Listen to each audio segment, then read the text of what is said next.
Boa noite, meus queridos. Começando mais um podcast Pode Viver. E que honra ter você aqui. Você que está nos acompanhando em cada podcast, compartilhando, mandando pra galera. Deixa eu te falar uma coisa, ó. Tá aqui embaixo para você seguir, se inscrever e compartilhar. E também agora nós estamos no Spotify, né, Francesco? Isso mesmo, agora nós já estamos também na plataforma digital Spotify. Entra lá, segue nós e bora acompanhar. Então, em qualquer lugar você baixou o episódio, você pode nos acompanhar. Olha, mano, tá ficando chique demais. E hoje eu jurava que eu não ia conseguir trazer o padre. Eu morri de vergonha de chamar o senhor, mas de pronto coração e de com muita boa vontade o senhor tá aqui, Padre Wilson. Que alegria estar com o senhor aqui. Muito, muito, muito obrigado por vir fazer parte da história do Pode Viver. Eu que agradeço o convite, né, para estar aqui hoje e para falar um pouquinho sobre Deus, sobre a nossa fé, né, como você tinha dito. Estamos aqui à disposição hoje para conversarmos um pouquinho, né, sobre a nossa igreja, a nossa fé. Padre, eu vou adentrar aqui a um tema, eu acho que o senhor não vai lembrar. Quando o senhor tinha acabado de chegar em Cafelândia, o senhor foi atender confissão no acampamento, o senhor lembra? Uhum. E eu fui me confessar com o senhor, eu lembro que a gente se confessou e a gente conversou. E para mim, teve uma coisa que eu achei muito, muito, muito, muito interessante, foi quando o senhor começou a falar para mim da Santa Missa. E o senhor foi a primeira vez que eu ouvi um padre fazer uma declaração para a Eucaristia igual o senhor fez. O senhor falou assim, Douglas, o meu serviço só tem sentido se a Eucaristia existisse, senão eu não sirvo para ser padre. E o senhor foi tão, não sei se o senhor vai lembrar disso, foi algo tão intenso que eu falei, rapaz do céu. E eu queria muito hoje chamar o senhor para a gente poder estar conversando sobre a Eucaristia, sobre Santa Missa, sobre Semana Santa, também sobre acampamento, tudo aquilo que aqui as nossas conversas foi abrindo aqui e é uma alegria imensa. E eu queria que o senhor se apresentasse, né? Onde o senhor está, quanto tempo o senhor está de padre, depois eu vou perguntar como o senhor foi, tudo. Mas eu queria que o senhor se apresentasse para essa galera que está acompanhando a gente aqui. Então, vamos começar com o nome completo, né? É Wilson com W, né? Wilson José, carrega o nome do José, né? Ronfini. Sou da origem italiana e alemão, né? Meu pai da origem italiana e minha mãe alemã. Né? Minha mãe leva o nome Schumacher. Né? O nome Schumacher.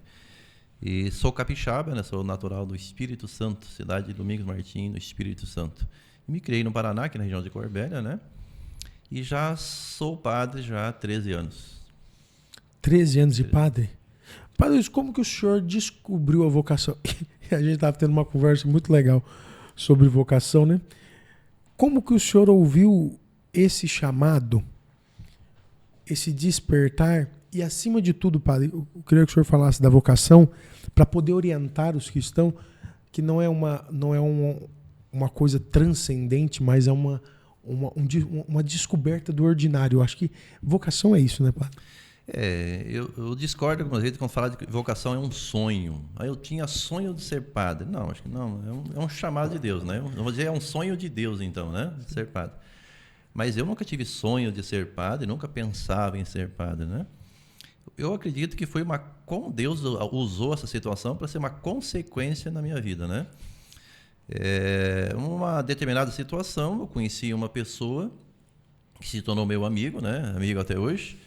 E essa pessoa começou a falar de querer estudar para entrar no seminário, né, que é o local formativo, para ser padre. E eu fui apoiando ele nessa questão, né? E preparamos um dia para ir lá conhecer, né? Eu falei, então, eu também vou junto também, vamos lá para conhecer como é que é, né?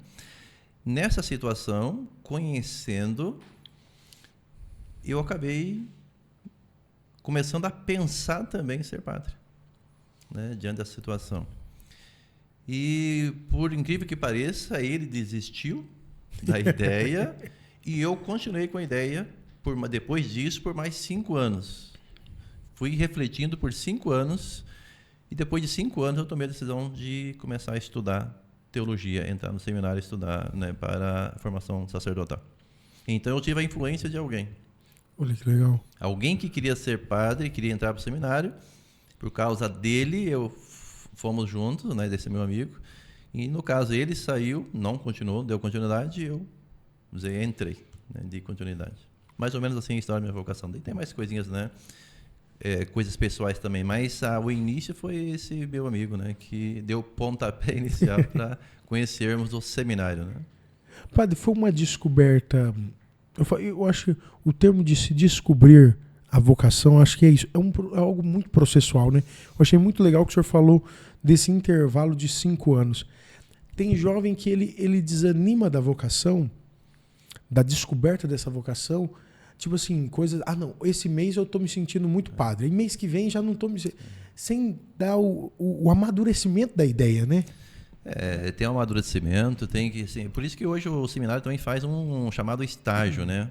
Para o candidato ir conhecendo o seminário e depois de um tempo, se vai afirmando em si a vocação, ele entra para o seminário num tempo de estudo. Então, o período de estudo, que é longo, também é um tempo de discernimento. Então, vamos dizer, hoje, para se formar padre, entrando com 18 anos de idade, é quase 10 anos de preparação. Então, a pessoa vai ter todo esse tempo para ter esse discernimento. Então, é um tempo assim, bastante razoável para descobrir se realmente é esta a vocação dele, né? Também a vocação, a gente falando de vocação, é uma decisão que a gente toma. Tudo hoje é uma decisão. Casar é uma vocação? Pode ser, mas é uma decisão que se toma, né? Vou me casar, vou tomar uma decisão de se casar, né? O que é a vocação? É você ser firme e manter o casamento, né? Saber as consequências do que é uma vida de casado, né? Vocação também, vocação para uma outra situação, para um trabalho. Tem gente que tem vocação para trabalhar na medicina, para ser médico, porque gosta daquilo e decide por aquilo, né?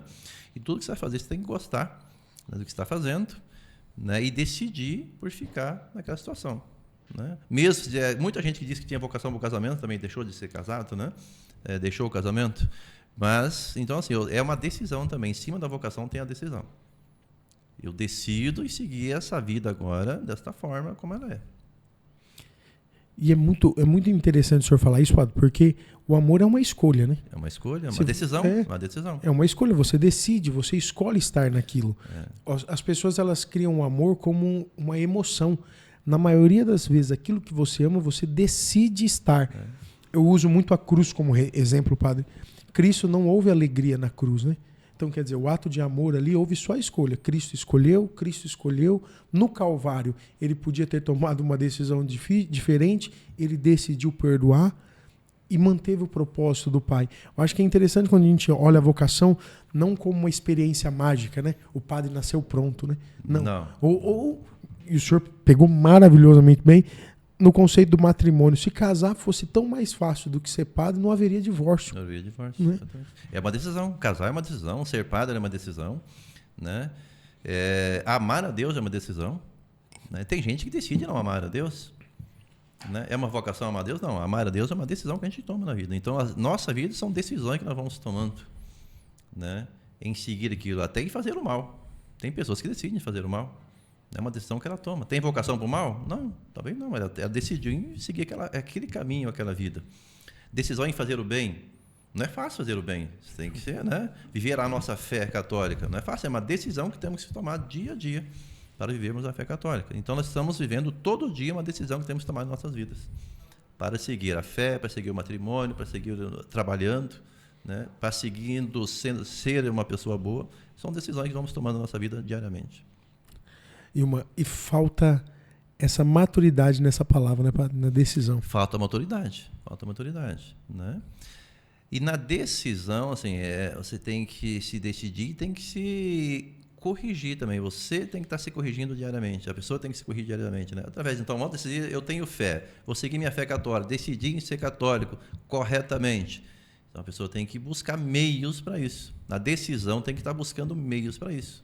E você falou da cruz de Cristo, tem que aceitar a cruz, que é difícil, não é fácil, né? Você seguir a fé católica, exatamente como é, se não tiver sacrifícios, né? Padre, deixa eu aproveitar e já aprofundando o tema que a gente tinha proposto. Nós estamos aqui vivenciando a Semana Santa, né? E nós vivenciando essa Semana Santa, há uma graça do católico, que eu acho que às vezes o católico repete a frase, a missa é tudo a mesma coisa, a liturgia é tudo a mesma coisa. Acho que por não entender. Porque essa semana nós vamos viver o Evangelho na sua plenitude. Né? Pegando ali a Missa dos Santos Óleos na quarta-feira, nós vamos ter ali na quinta-feira a Missa de Lava Pé, sexta-feira é uma das missas mais lindas que eu acho, a missa da sexta-feira, né? E depois vivenciamos o sábado de Aleluia. Então a gente vai vivenciar o Evangelho na sua íntegra. Tudo que é aquilo que Cristo fez. E até uma expressão, padre, o senhor me corrija se eu estou errado, uma expressão que ele falamos assim, provavelmente é a missa mais longa, porque ela começa na quinta e termina no sábado. Claro que eu acho que é muito mais uma expressão, porque nós vamos vivenciar ela na sua totalidade, né? E eu queria que o senhor falasse hoje da Semana Santa, como ela é muito profunda com a nossa missa dominical, nossa missa do nosso cotidiano. Em si, a missa é a mesma coisa, né? Toda missa que nós estivermos participando, na missa da semana, a missa mais simples, com a missa dominical, a missa solene, a graça é a mesma. O sacrifício é o mesmo. O que acontece, né? São momentos diferentes. O rito, algumas coisas são acrescentadas no rito. Falando então da Semana Santa. Com a celebração de ontem, Domingo de Ramos, nós demos início à Semana Santa. Encerramos os 40 dias da Quaresma, com o Domingo de Ramos. Iniciamos agora a semana forte da nossa fé, que é a Semana Santa. A segunda e terça, normalmente, as celebrações. Na quarta, na nossa arquidiocese, nós celebramos a Missa dos Santos Óleos, onde o bispo abençoa e consagra os óleos para serem usados nos sacramentos durante o ano nas paróquias. Então, na quarta-feira, nós, padres da diocese, se encontramos em retiro, né, o dia todo, e à noite, na catedral, né, o bispo vai presidir a missa, onde ele vai abençoar esses óleos. Então, é o óleo do batismo, do crisma e da unção dos enfermos. O do crisma é consagrado, né? E, vamos dizer assim, o óleo do batismo e da unção dos enfermos são óleos abençoados. Então, o bispo abençoa nesse dia os óleos. No final, esses óleos são colocados, né, num recipiente, né, um vidrinho, né, e cada paróquia leva um pouquinho para a sua paróquia. Cada padre leva um pouquinho para a sua paróquia. E esses óleos são usados durante o ano nos sacramentos, né? Cada paróquia tem seu óleo para ser usado no batismo, né, na crisma e na unção dos enfermos aos doentes. Na quinta-feira, nós iniciamos o Tríduo Pascal, chamado Tríduo Pascal. São 3 celebrações e dizemos que em uma só, né? Acontece em uma só. Então, nós iniciamos na quinta-feira à noite com a celebração da instituição da Eucaristia. A quinta-feira à noite é lembrada a primeira missa. Quem rezou a primeira missa? Cristo. Jesus rezou a primeira missa. Então, na quinta-feira, lembramos isso, a instituição da Eucaristia por Jesus Cristo. Também lembramos nesse dia o gesto humilde de Jesus de lavar os pés dos apóstolos, né? Onde Jesus lavou os pés deles, dos 12 apóstolos. E também lembramos o início do sacerdócio, né? Jesus dando autoridades para os sacerdotes, para os apóstolos, né? Fazer isso em minha memória. Então, a partir daquele momento, os apóstolos, né, tinham autoridade já para os sacramentos e para celebrar a Santa Missa. Então, no domingo, na quinta-feira à noite, celebramos a instituição da Eucaristia. A partir de agora temos a Eucaristia, primeira missa rezada por Jesus. Na sexta-feira, daí ainda continuando na quinta-feira, então, assim, para dizer que é uma celebração só, para dizer uma celebração só em 3, quinta-feira nós não encerramos a celebração. Já teve momentos que eu esqueci, né, e encerrei, né? Mas quando era o início de padre, né? Estava ser padre, né? Estava ansioso, né, padre? Né? Então, nós não encerramos a celebração na quinta-feira. O que acontece? Na quinta-feira, né, todo o altar é despojado e nós fazemos, então, a transladação do Santíssimo.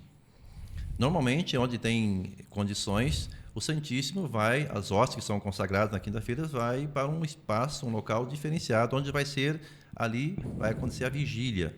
Não é adoração, então não se adora, é a vigília, fazemos uma vigília de orações, né, diante do Santíssimo Sacramento. Fazemos então essa transladação. Aqui na nossa paróquia Consolata, nós vamos fazer aqui no salão paroquial, na matriz Consolata, né? Onde o Santíssimo será exposto ali, colocado ali, e nós vamos fazer a vigília no salão paroquial. Então a celebração não encerra. Na sexta-feira, nós vamos celebrar a Paixão do Senhor. Daí, no caso, não é missa. É o único dia do ano em toda a igreja que não se celebra a missa, né? Celebra-se a Paixão do Senhor, né? celebramos então nesse dia nós vamos comungar as hóstias consagradas no dia anterior, na quinta-feira. Então, quinta-feira nós se preparamos, consagramos mais hóstias, né, mais partículas, para que na sexta-feira possamos comungar. Então, sexta-feira não acontece a consagração, não acontece a missa, né? É a celebração da Paixão do Senhor com a distribuição da Santa Eucaristia. Na sexta-feira, a celebração é de praxe, litúrgico, começar às 3 horas da tarde, 15 horas da tarde, né? Também nesse dia, sexta-feira santa, nós temos o chamado beijo da cruz, que é a adoração da cruz, né? Um momento bastante importante da nossa fé. E encerramos a celebração, ou damos continuidade, né, em silêncio. Começa em silêncio e terminamos em silêncio, né, em paz. Então, nesses dias, na sexta-feira, a gente cuida para que os instrumentos da música, do som, sejam bem suaves, né, bem leves, não tenha muita exaltação, para lembrar do momento. Encerramos a celebração com Jesus morto, né? Fechamos a igreja. Então, a partir desse dia, nós fechamos as igrejas. Não tem acesso às igrejas, assim, tem acesso, mas não ao Santíssimo, né? Então, onde vai estar o Santíssimo, vamos deixar a igreja fechada, não tem momento de adoração. Vamos dizer, Jesus está morto, né? É um luto, né? É um luto. Vamos viver a vigília no sábado, né? Sábado não tem sacramentos, a igreja não ministra sacramento no sábado, né? Só de emergência. Precisa uma confissão ou precisa da unção dos enfermos, só se for caso necessário, emergente, né? Aí sim, senão não celebra sacramento nesse dia. Não celebra missa também nesse dia de manhã. Só vai ter a missa à noite, né? Ou à tarde. Então, nós vamos celebrar a missa dando continuidade então à celebração do tríduo, né? O mais conhecido como a missa do fogo, né? Bênção do fogo, né? As pessoas falam, mas a missa da vigília, né? Essa celebração é conhecida como a mãe de todas as celebrações. Ela é liturgicamente, o ritual dela é muito bonito e muito marcante. É uma celebração demorada de 3 a 4 horas. Pode ser incluído o batismo, isso também é opcional. Se for incluído o batismo, leva mais tempo, em torno de 4 horas a celebração, né? Mas é uma celebração muito bonita, né? Rica em detalhes, né? Rica no seu ritual. Então, nós damos continuidade, né? Começando com a celebração fora da igreja. Então, lá é feito, né, preparado um localzinho para fazer o fogo, abençoa esse fogo, acende o círio pascal, né? Que esse círio vai ficar, então, na igreja para os batismos, né? Colocado para a realização do batismo, né? De outros sacramentos também. Também na questão de missa de exequias, se precisar ter, né? Entra-se na igreja com as luzes apagadas, né? No escuro, Jesus ainda está morto. Iniciemos a celebração como se Jesus ainda estivesse morto. É uma celebração com várias passagens bíblicas, várias leituras, né? E depois de um momento em diante, já celebramos Jesus ressuscitado. Então, depois do momento, as luzes são acesas, o altar que está desnudado vai ser coberto com uma toalha, colocado vela, flores, já voltamos à alegria. Jesus está vivo, ressuscitado, né? Uma celebração muito bonita, né? E muito importante. E no domingo, né? Daí nós já celebramos, né? O primeiro domingo da Páscoa, da ressurreição do Senhor. Então, isso é toda a questão, então, das celebrações da Semana Santa, né? Do Tríduo Pascal. Um momento muito importante para o católico. Padre, o senhor foi explicando, anotei 3 perguntas aqui que eu queria perguntar. O senhor falou que o óleo do crisma é um óleo consagrado. Os outros são abençoados. Qual é a diferença pra gente? Porque eu vou, 20 anos de igreja já, 21 anos, eu nunca tinha ouvido essa expressão. Olha, assim, é até difícil a gente conseguir distinguir a diferença, né? Porque assim, é Deus que abençoa, é Deus que consagra, né? Mas no óleo do crisma, o bispo invoca a descida do Espírito Santo, invoca a ação do Espírito Santo sobre aquele óleo. E engraçado que, se você perceber numa missa, o bispo vai colocar um produto que é um perfume, né? Misturado nesse óleo. Esse óleo ele tem um cheiro agradável, um aroma diferente. E o bispo sopra no caldeirão onde tem o óleo, como dizendo que é a ação do Espírito Santo, né? que está descendo aí. Então, vamos dizer assim, vamos falar uma palavra assim bem comum, mas é uma bênção mais forte. Mais forte, né? Mas é invocado o Espírito Santo sobre aquele óleo. E consagração também, dizer a palavra consagrar é uma entrega para Deus, né? Porque quem vai ser batizado e quem vai ser crismado, ao receber esse óleo, vai receber então os dons do Espírito Santo, a ação do Espírito Santo, a força do Espírito Santo sobre ela. Esse sopro seria o sopro do Espírito Santo? O sopro do Espírito Santo, exatamente. Porque é para distinguir também. O óleo da unção também é a ação do Espírito Santo, porque é Deus que faz tudo, né? O óleo da unção dos enfermos tem uma função específica. Todos eles, vamos dizer assim, curar a pessoa, se for da vontade de Deus, daquele problema físico, de doença, dar força para a pessoa enfrentar aquele problema que está, ou de doença ou de idade, né? Perdoar os pecados, então são os enfermos, perdoam os pecados. Olha. Né? E salvar a alma da pessoa. Então, os enfermos têm 4 graças que recebe. Né? Do crisma, a pessoa recebe a ação do Espírito Santo sobre ela, dando força também, né? E concede na crisma, recebe os dons do Espírito Santo. Né? A força, agora estou preparado para ser, né, um fiel convicto. Né? Mas mais ou menos isso. Que legal. Você sabia disso, Francisco? Não. Pai, você é um pregador, Francisco. Você me mata de Eu já ia vergonha. até perguntar Para a gente tirar umas dúvidas aqui, falando da questão de confissão, nós temos 3 sacramentos que perdoam pecados. Talvez a gente não sabe disso, né? Você sabia disso, Francisco? Não sabia. 3 sacramentos que perdoam pecados. Padre, eu nunca imaginei Então, isso. tem o sacramento da confissão que a gente fala assim de uma forma bem simples para a gente poder entender, né? Para nós Sacramento- entender, né? Para nós entender. O sacramento mais da confissão, né? Que é o de praxe, que é a essência, né? Então, temos um pecado, nós vamos até um padre se confessar, ou o bispo, né? E através da absolvição, da oração de absolvição, o padre, né, Deus nos perdoa através disso. Então, nós temos o sacramento, né, da confissão, que é o sacramento realmente, né? É o essencial. Nós temos o batismo. Então, através do batismo, a pessoa é perdoada dos pecados. Se é uma criança, ela é perdoada do pecado original, ela é lavada do pecado original, através do batismo. E se for um adulto que é batizado como adulto, ele é perdoado, liberado dos pecados, do pecado original e também dos outros pecados que ele venha ter cometido. Então, quando um adulto vai ser batizado, ele não precisa se confessar. Não pode, porque só se confessa tendo o sacramento. Então ele faz uma preparação, um momento assim, de arrependimento dos pecados, e através do batismo ele é perdoado. Então um adulto que é batizado não precisa pedir perdão dos pecados depois do batismo, antes do batismo, porque foi perdoado no sacramento do batismo, foi lavado, surgiu uma pessoa nova, né? Depois do batismo, se ele vier a pecar, daí sim busca o sacramento da confissão. Então é o batismo, a unção dos enfermos e o sacramento da confissão, realmente, que é vamos dizer a palavra normal.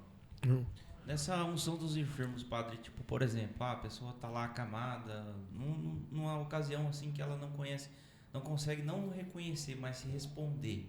O padre vai lá e dá a unção dos enfermos, ela é perdoada também? Assim, Ou tem que ter uma vontade dela, tipo, eu quero me confessar? sendo católico, a pessoa já se presume que a pessoa tem essa vontade, né, de receber o sacramento da igreja. Né?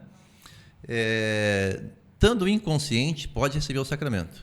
E acontece muito de pessoas na UTI, por exemplo, receber o sacramento. Pessoas que têm problemas de Alzheimer, né? Já está inconsciente, né? Não tem consciência mais do que está fazendo. É ministrado o sacramento para a pessoa. Agora, tem que ter a disposição. Né? Também no batismo, também na confissão. Todo mundo que se confessa com o padre é perdoado? Só Deus sabe. Né? Então tem que ter a disposição também da pessoa.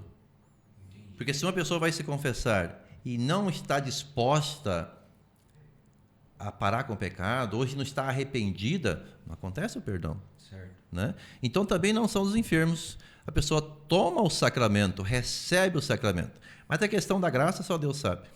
Né? Quem recebe a graça realmente, a igreja faz a sua parte. Né? A disposição da pessoa é Deus que conhece, o coração dela é Deus que conhece. Então a gente não pode saber, a gente dá o sacramento. Né? Daí uma vez eu fui em uma situação de uma pessoa que era católica e deixou de ser católica por um tempo, não quis mais saber da igreja. E ela ficou doente, com câncer no fígado terrível. E uma vez eu fui na casa dela, ainda estava bem, assim, estava tratando. Fui na casa dela e me ofereci, né? Eu sou padre, eu sei que você deixou a igreja católica, mas se você quiser, estou aqui para oferecer a graça da igreja, né? Porque a família tinha pedido também para visitar ela, né? Ela, não, padre, não quero agora, não preciso, né? Tudo bem. Não fui mais, né? Foi à vontade dela. Depois de um tempo, ela caiu de cama, assim, em estado terminal. E a família me pedia para ir lá visitar ela. Eu falei, mas não vou, porque ela já disse que não quer. Né? Já disse que não quer, eu não vou mais. Mas de tanta família insistir, que eu fui. Falei, tá bom, eu vou ir, mas eu vou falar com o bispo primeiro. Liguei, na época do Dom Mauro ainda, né? Falei com o Dom Mauro, tem uma situação assim, que o senhor me orienta. Vai lá, padre. Se ela expressar um sinal de aceitar o sacramento, de aceitar... Né, um sinal de arrependimento, você ministra o sacramento. Tá bom, vou lá sim. Fui lá então. Cheguei lá, ela estava na cama, né? Com o olho aberto. Sabe aquela situação terrível, né? A pessoa está nas últimas, né? Olho aberto, a boca aberta e não falava mais nada, né? Nem se mexia. Mas ela ouvia. Cheguei e falei para ela, fulana, estou aqui, sou o padre e tal. Vim aqui para te oferecer o sacramento da unção dos enfermos. Você aceita a unção dos enfermos? Você aceita novamente a fé católica? Ela não disse nada, mas eu vi nela correr uma lágrima no olho. Oh, meu Deus. Ela escutou. E daí eu me di o sacramento de unção dos enfermos para ela. E no outro dia ela faleceu. Se ela recebeu as graças, é Deus que sabe. Né? Mas eu fiz ali a parte, né? Eu percebi que foi um sinal de sim. Sim, meu Deus do céu. Você vai... sei que foi um sinal de sim. Então, Deus, a igreja ministra o sacramento, a graça quem dá é Deus, né? Então, quem recebeu a graça é só, na verdade, só Deus que sabe, né? Padre, eu tenho mais duas perguntas. O Francesco, acho que agora não achou um gatilho aqui. Eu queria só abrir um espacinho para os nossos apoiadores, a galera que junto com você faz esse podcast acontecer. Então deixa eu falar uma coisa para você, assiste esses comerciais, assiste essa galera, segue eles no Instagram, comenta lá, avisa, ó, eu vi vocês no podcast Pode Viver e compartilha e manda. E se você ainda não se inscreveu, se inscreve no nosso canal e nos encontre no Spotify. A Divino Amor veio até nós através de oração, de um cuidado de Deus. E nós temos aqui cada campanha, cada momento especial no calendário católico, nós temos maneiras de evangelizar as pessoas. A gente ensina, a gente evangeliza, a gente conversa e a gente acaba tendo laços amigos e também com clientes que a gente traz para a vida da gente. Estar na Divino Amor aqui em Cafelândia é uma experiência de fé. Ter a capacidade de entrar em um ambiente onde você enxerga família, sonho, propósito e valores da nossa religião. Então eu queria te convidar a vir conhecer, a experimentar, não simplesmente a esses objetos maravilhosos que nos levam ao sagrado, mas nos dá a oportunidade de sentir a presença de Deus e o seu divino amor nesse lugar. Por que escolher a Botânica? Porque aqui você tem qualidade, segurança e um cuidado feito para você. Trabalhamos com tecnologia avançada e profissionais qualificados para garantir que seu tratamento seja único, seja para cuidados diários ou necessidades específicas. Nossas fórmulas são feitas com carinho e precisão. Venha conhecer a Botânica. Chama no WhatsApp e descubra um novo jeito de cuidar da sua saúde. Cada história começa com uma intenção. Ele entra decidido, não para comprar apenas um presente, mas para surpreender quem ama.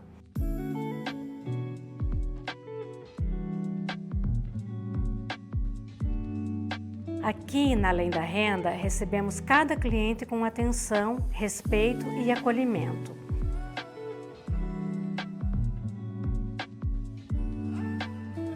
Um café, uma conversa e o cuidado de ouvir.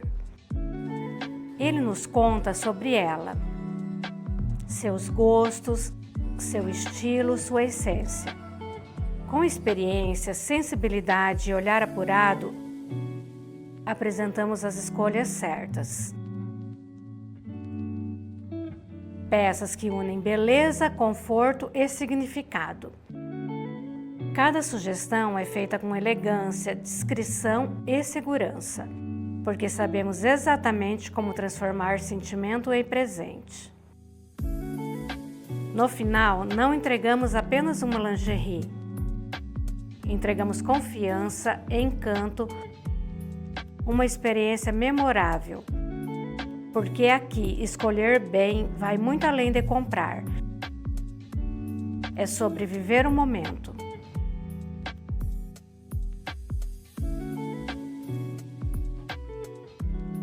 Voltando aqui, Padre Wilson, eu vou perguntar aqui. O senhor fez uma coisa muito, falou para mim outra coisa muito interessante, que eu também acho que a gente vai abrir um leque imenso.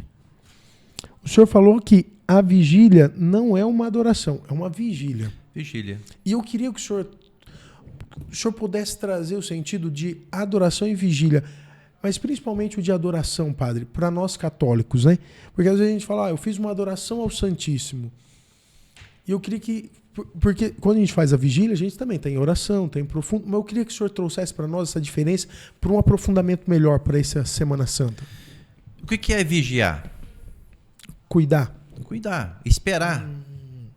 Esperar algo que vai acontecer. Nós está vigiando, esperando algo que vai acontecer. Então, na questão da vigília pascal, nós estamos esperando a ressurreição de Jesus. Estamos esperando, ele disse que ele voltaria. Que ele ressuscitaria no terceiro dia. Nós estamos aguardando isso. Né? Vamos dizer também, na vigília aqui, seria quase um velório. Jesus está morto. Não está, Jesus está vivo, ressuscitado. Mas para nós continuarmos e... nós precisamos disso, né? Então nós fazemos essa vigília como se nós estamos lá vigiando Jesus junto com ele. Vigiar e orar.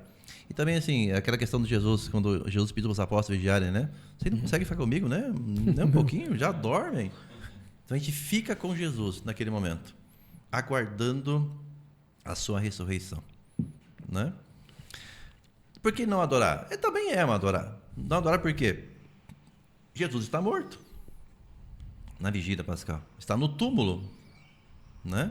Vamos dizer assim, como se nós estivéssemos na porta do túmulo de Jesus, esperando ele sair do túmulo e ressuscitar. Adorar o que é? Adorar é você reconhecer que Deus é todo-poderoso, que Deus é o seu Deus, é o nosso Deus. Adorar é isso. Uma coisa que me veio aqui, padre, desculpa te cortar, quando o padre fala, né, ir até o túmulo e adorar, né? Então, assim, numa ocasião hoje a gente trazendo para nossa realidade, imagina hoje, no dia de hoje, a gente ir lá no cemitério e começar, né, esperar que a pessoa vai sair dali. Não, mas aqui é uma questão de Jesus, né? Sim. Como se estivesse na porta do túmulo de Jesus, esperando ele ressuscitar, né? Então, na nossa vigília aqui, nós estamos vigiando lá, junto com Jesus naquele momento, né? Que estivéssemos junto com Jesus lá no túmulo, esperando ele ressuscitar. Esperando a sua volta, que ele disse que voltaria. Então, nós estamos vigiando, esperando junto com ele. Né? Momento de agonia, de tristeza, como estavam os apóstolos, né? Mas está aquela confiança que ele prometeu que ele voltaria. E depois para nós, né? Na esperança, e depois para nós, aquela alegria na metade da missa do sábado à noite diante, aquela alegria da ressurreição, Jesus voltou. Está vivo. Né?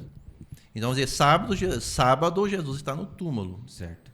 Mas a vigília ainda é à noite, né? Jesus está morto, vamos dizer a palavra também, velando Jesus, né? Sim, velando. Velando Jesus, né? A gente está velando Jesus. Sábado, sábado a gente não faz a vigília, né? Porque a vigília é feita de quinta até sexta, às 3 horas. Né? Vigiar também ali. Nós estamos, nesse momento ali, Jesus ainda não está morto, né? De quinta até sexta-feira, às 3 horas. Nós estamos junto com Jesus no seu sofrimento. Estamos ali rezando junto com ele, dando força para ele, para enfrentar aquele momento. Né, naquele momento lá, muitos saíram, né, fugiram, até Pedro negou ele. Né? Então, naquele momento, é um momento de muita dor de Jesus.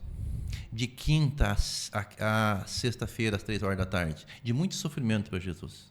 De muita angústia. sentimento de abandono. Até o pai sentiu abandonado. Pai, por que me abandonaste? Né? Se possível, me livre desse cálice, mas que seja feita a sua vontade, não a minha. Então, de quinta a sexta-feira à tarde, nós estamos junto, vigiando, né, com o sofrimento de Jesus. Estamos sofrendo junto com Ele. Né? Estamos ali sofrendo junto com Ele, acompanhando o seu sofrimento. Então, por isso a gente não abandona Jesus, não deixa Ele sozinho. Né? Daí, sexta-feira, às 3h, Ele morre, entrega o Espírito ao Pai, daí Ele vai para o túmulo. Está no túmulo, está morto. Então, a partir de sexta-feira, então, por isso que não tem sacramentos, né? Sexta-feira à tarde em diante, até sábado à noite. E também não se faz a vigília. A igreja onde vai estar o sacramento, na sexta-feira, vamos tirar o Santíssimo, então, onde está sendo feita a vigília, vai vir para a igreja, vamos comungar, e as hóstias que sobrarem vão ser guardadas na capela, que vai estar fechada. Ninguém vai entrar na igreja para adorar Jesus. Onde vai estar aberto, onde não está, o sacrário vai estar, a igreja vai estar aberta, o sacrário também vai estar aberto, Jesus não está ali. E daí a igreja fica fechada porque Jesus está no túmulo, está morto. Não tem sacramento porque Jesus está morto. Né? E daí à noite, no sábado à noite, vamos celebrar ele já. Iniciamos com ele morto e depois com ele ressuscitado. O sacrário, desculpa cortar novamente, padre. O sacrário estando aberto, a gente entra na igreja, faz o nome do Pai normal. Você faz o nome do Pai normal, mas você não se ajoelha dentro do sacrário, porque Jesus não está ali. Né? Porque o sacrário ali não tem valor, não, assim, sem o Cristo, né? O sacrário é uma capela, mini capela, onde fica guardado, né, o Santíssimo Sacramento. Um local digno. Tem que ser um local digno. Né? Ali ele pode até representar o túmulo, né, padre? Pode estar o túmulo. Então vai estar aberto, Jesus não está aqui. Onde Jesus fica? Não está aqui. Onde ele está? No túmulo. Certo. Então a gente entra na igreja, tem gente que vai lá rezar, né? Pessoas que, né, são simples, né? Mas a gente entra na igreja para rezar. A matriz aqui vai estar aberta, onde não está Jesus ali. A capela onde vai estar Jesus vai estar fechada. Né? Então não vamos rezar onde está Jesus. É uma pedagogia também para o católico, né? Nós precisamos disso. Deus não precisa disso, são nós que precisamos disso. É uma pedagogia para nós, né? É um ensinamento para nós tudo isso daí. Sim. Nós precisamos de tudo isso, de reviver todos esses momentos, esse mistério, para que a nossa fé seja aumentada, o nosso amor por Deus seja aumentado. Né? Bento XVI falava uma frase que eu achei fantástica, né? Existe sempre o pregador do Papa, né? Tem. Hoje é um franciscano, se eu não me engano, né? É o Parolin, se eu não me engano o nome dele. Acho que é um franciscano, assim. O outro não lembro quem que era, mas eu lembro que ele é o que pregava para Bento, né? Aí um dia fizeram essa pergunta, falou assim, o senhor sendo Papa, existe algo que o senhor precisa aprender? Uhum.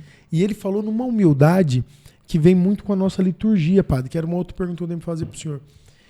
Ele falou assim, talvez como Papa e Padre, tenho pouca coisa a aprender, mas como humano, necessito ser lembrado constantemente do Cristo. Isso quer dizer, na nossa condição humana a gente esquece. A liturgia, eu acho que ela vem com essa forma, né, padre?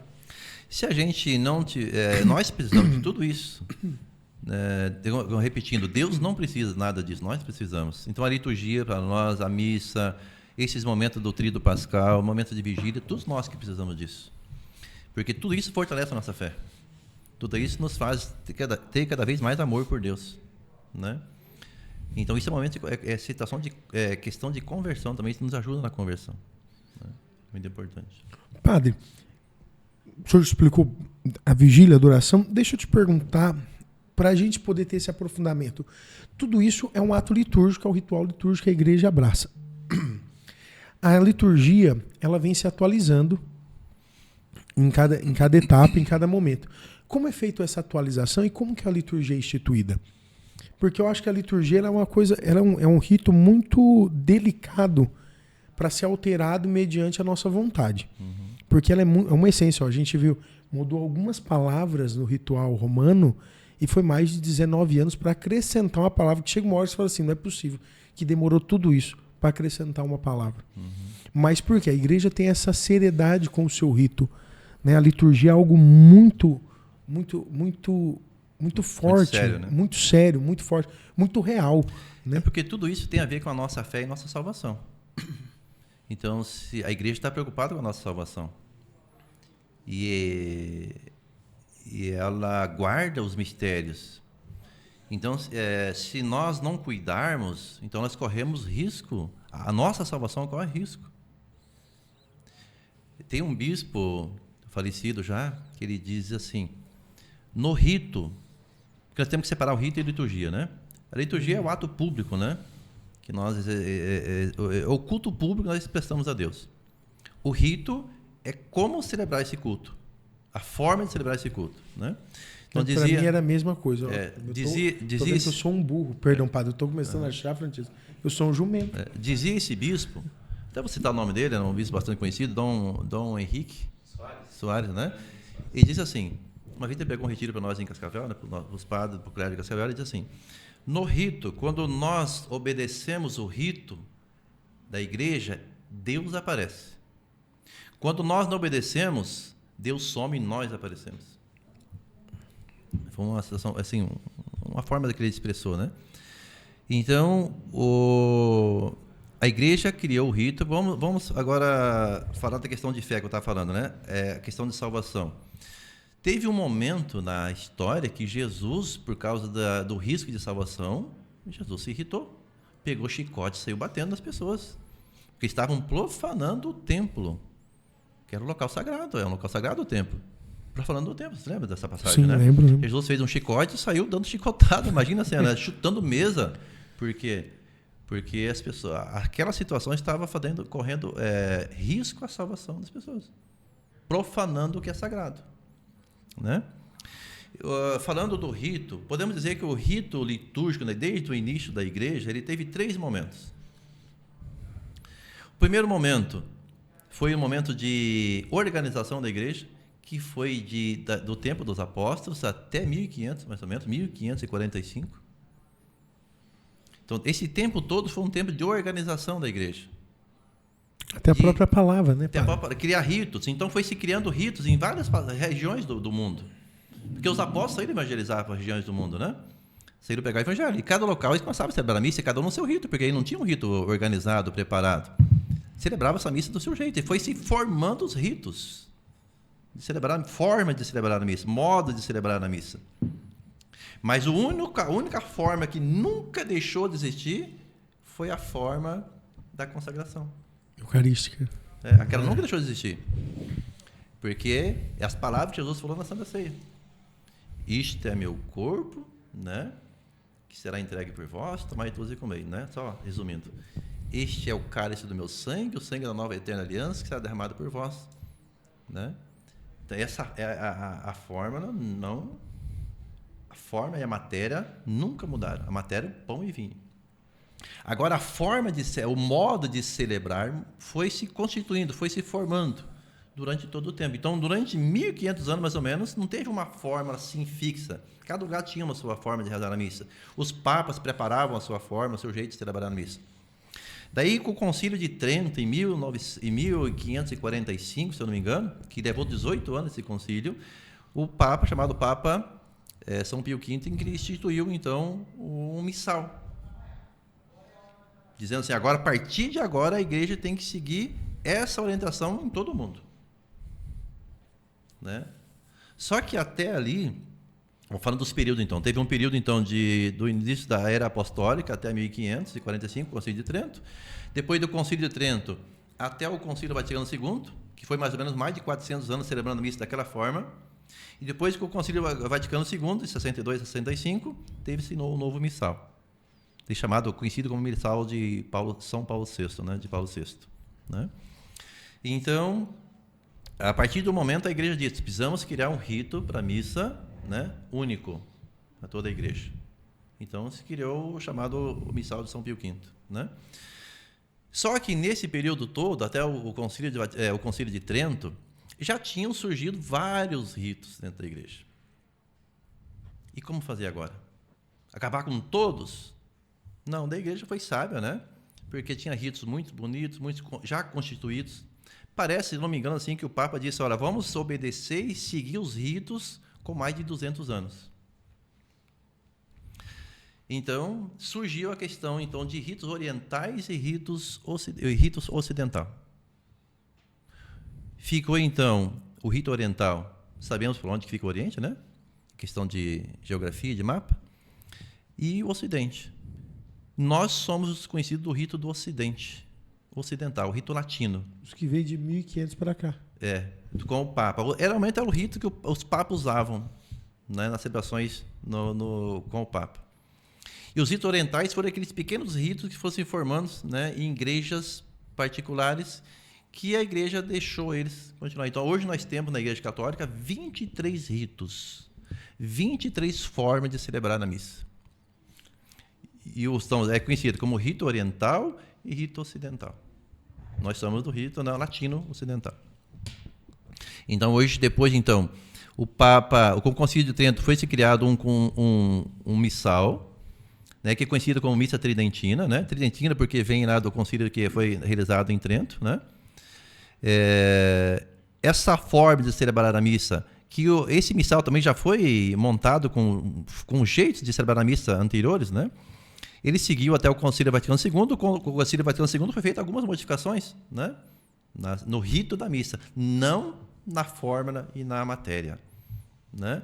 E daí hoje nós temos a missa, né, chamada de missa nova também, só para a questão de localização. De conhecer, né? Mudou a missa? Não mudou a missa. É a mesma. Mudou a forma de celebrar, o rito de celebrar, mas a essência, que é a fórmula e a matéria, não mudou. Daí tem, uns chama de a missa de sempre, que é a missa tridentina, né? Não é a missa de sempre. A missa de sempre é a minha primeira missa. A missa de sempre é a Santa Ceia, onde Jesus rezou. É essa missa de sempre. A missa de sempre nem foi tão de sempre assim. Nem foi tão de sempre assim. É a missa do Concílio de Trento, que veio. Não podia mexer? Pode, que o Papa tem poder como outro Papa. Não pode mexer na essência, mas no ritual, na forma de celebrar, pode sim, né? E eu falo para você, olha, acho que a missa que nós temos hoje é a missa mais bonita, mais forte de celebrar. O que acontece? Acontece de muitos não respeitarem o rito, não respeitarem um rezário como a igreja pede, mas o nosso rito hoje, esse novo missal é muito bonito, né? E falando do missal, sempre a igreja precisa de fazer, não de mudança, mas de atualizar, né? Então, depois do Concílio Vaticano II, já é a terceira edição do Missal Romano, né? Por quê? Vamos dizer, acho que a última edição foi feita em 91. Durante todo esse tempo, precisa atualizar algumas coisas, né? Santos, quantos santos foram canonizados depois desse tempo? Precisa colocar na liturgia, né? E nesse missal foi enriquecido, foi acrescentado prefácios. Prefácio é o início da oração eucarística, né? Foi mudado algumas coisas na oração coleta, a oração inicial. Foi dado mais riqueza para ele, né?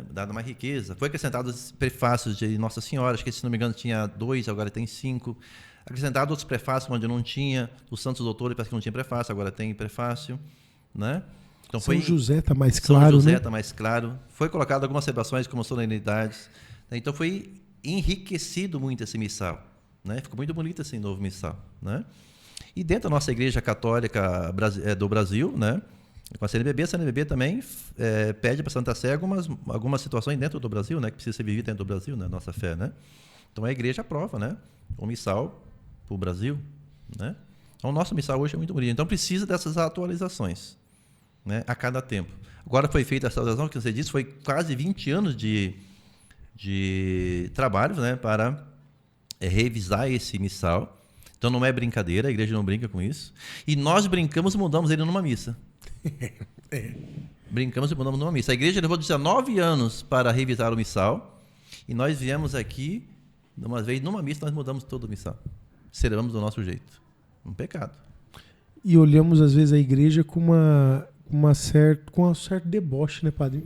Me perdoa usar esse termo, porque eu falo assim, se a gente não aprende a liturgia na sua essência, não tem como a gente olhar e falar que a igreja está errada ou que a igreja, que a missa é a mesma. Não tem isso. Muito pelo contrário. É algo muito rico, é algo muito... Muito rico e muito santo e muito sagrado. Quando eu disse, se nós brincarmos com isso, a gente brinca com a salvação das pessoas. Esse tempo eu vi no YouTube um padre dizendo assim que ele veio pedir perdão para os fiéis da sua paróquia por ter celebrado a missa errada há muito tempo. Do jeito dele. Ele celebrava do jeito dele, não seguia o missal.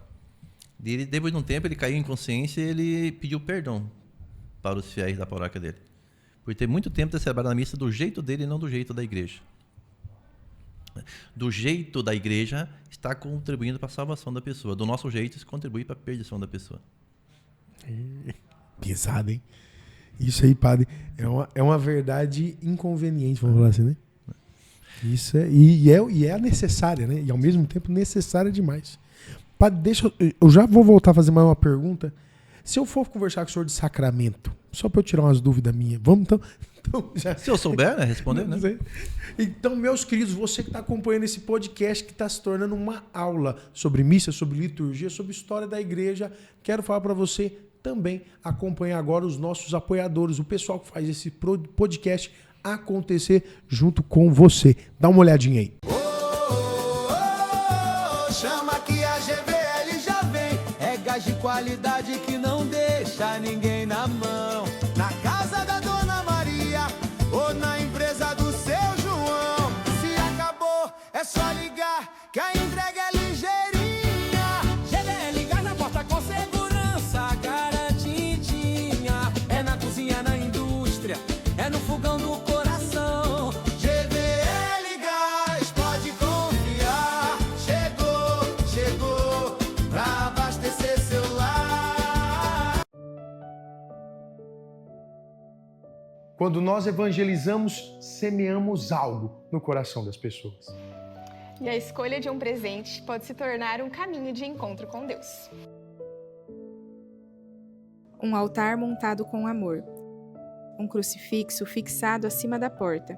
A vela acesa para orar. Um terço personalizado especialmente com o seu nome. Muitas vezes queremos encontrar um meio de aproximar as pessoas de Deus. A Divino Amor é um lugar muito especial, onde encontramos tudo o que precisa para esta missão. Quando você precisar de um presente que dê testemunho de esperança, fé e amor, vem para cá, que cada item tem essa missão.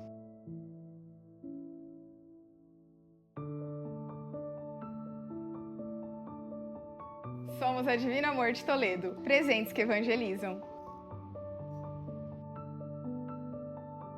Nós da B Soluções, nós somos especialistas em recuperação de crédito. Não aquela cobrança de 30 dias, 90 dias de vencimento, mas aquela cobrança mais complexa, que talvez você empresário pense que já tentou de tudo para resolver e não conseguiu. Mas por que nós somos tão bons na recuperação de crédito?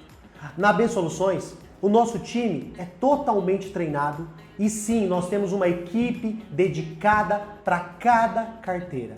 Todos os processos passam pela minha supervisão. O nosso time trabalha sempre com 4 pilares. O pilar da abordagem, da negociação, do recado e da fidelização. Não só isso, a nossa empresa está sempre se dedicando a atingir melhores resultados a cada dia. Se você que está me vendo, se você está me ouvindo, tem inadimplência, tem aquela dívida que você pensa, eu já tentei de tudo e não consegui, passa para nós que eu garanto um resultado excelente para a tua empresa.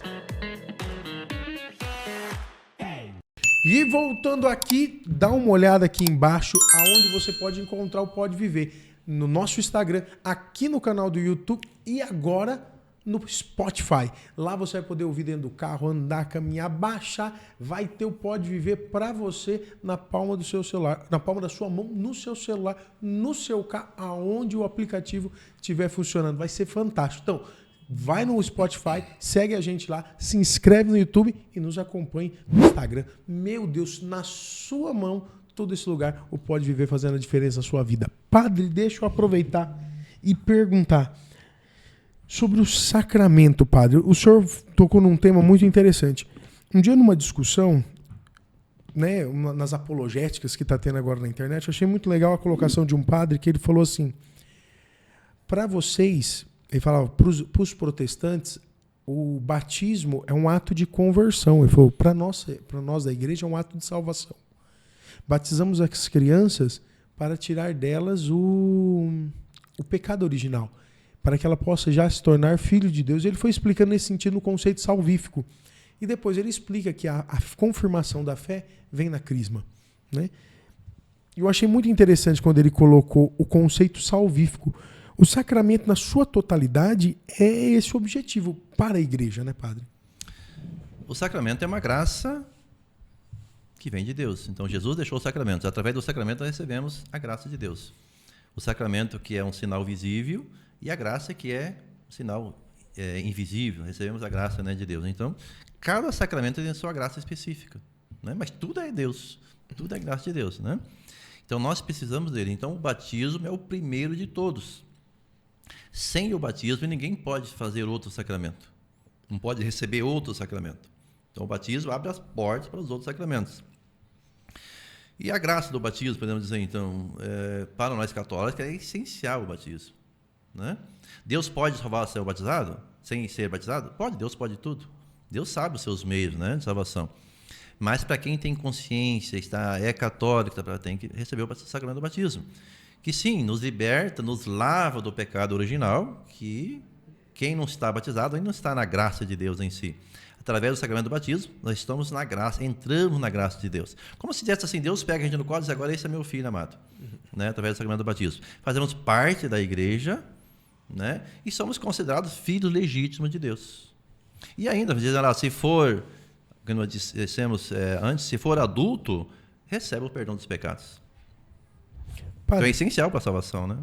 E é muito interessante. Devo fazer uma pergunta para o senhor, que às vezes é uma dúvida, e eu não pesquisei, eu já ouvi tanto comentário e eu não sabia, eu não sei o norte. Quando nós falamos de uma criança que ela é abortada, ou uma criança que morre sem o sacramento, qual é a condição que ela se encontra?